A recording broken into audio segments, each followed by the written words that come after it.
O Evangelho de Lucas, capítulo 15, Evangelho de Jesus escrito por Lucas, capítulo 15, é conhecido pelo capítulo das parábolas, que tratam sobre achados e perdidos.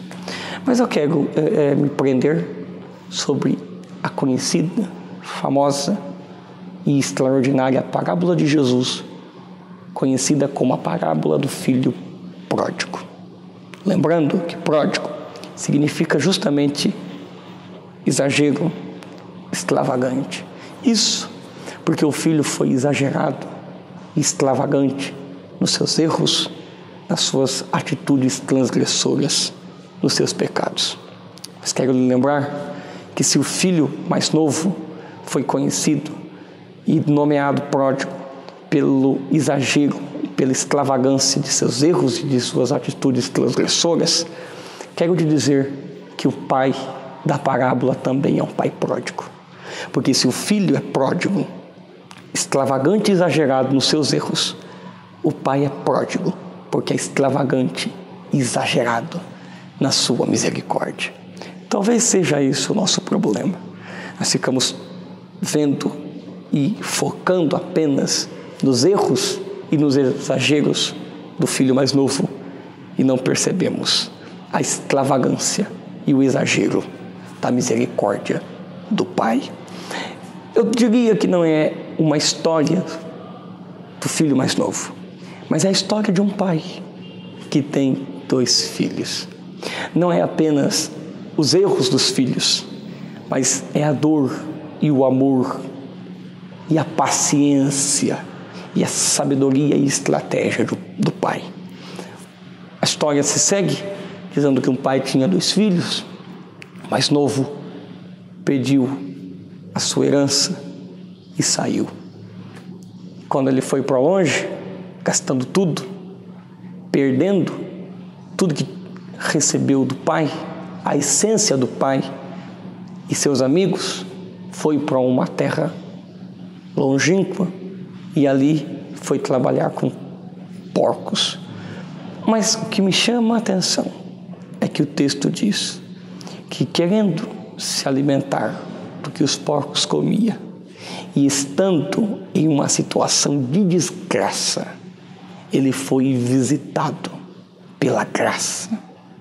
Louvado seja o Senhor Deus, porque a graça de Deus vem justamente em cenários de desgraças. A graça de Deus vem justamente em cenários de terror.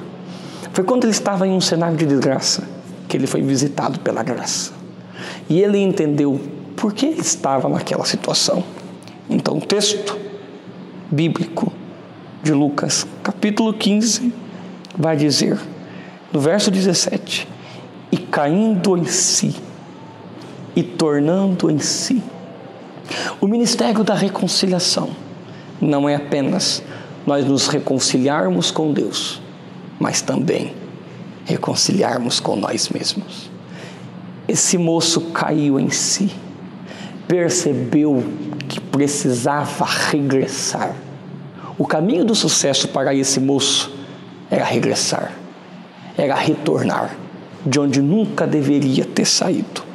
Sabe o que eu aprendo aqui? É que ele não teve que apenas cair em si, mas aceitar o perdão de si mesmo e poder retornar para aceitar o perdão do Pai. Veja que ele está um pouco confuso.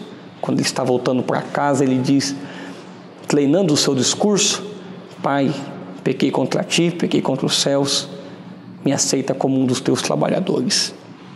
Se ele sabe que o Pai trata trabalhadores como filho, porque ele disse que o Pai dá pão para os trabalhadores com fartura, porque o Pai trataria o filho como um trabalhador. Ele caiu em si e ele quer o perdão, mas ele desconfia que possa receber esse perdão. Concordo com C.S. Lewis. A maior dificuldade, pelo menos para mim, não aceitar que Deus me perdoa, mas em eu aceitar que eu já sou perdoado. Talvez o que você precise não é apenas só se reconciliar com Deus, porque você tem a ideia que Deus lhe perdoou. O problema é que você não se perdoa. Cai em si.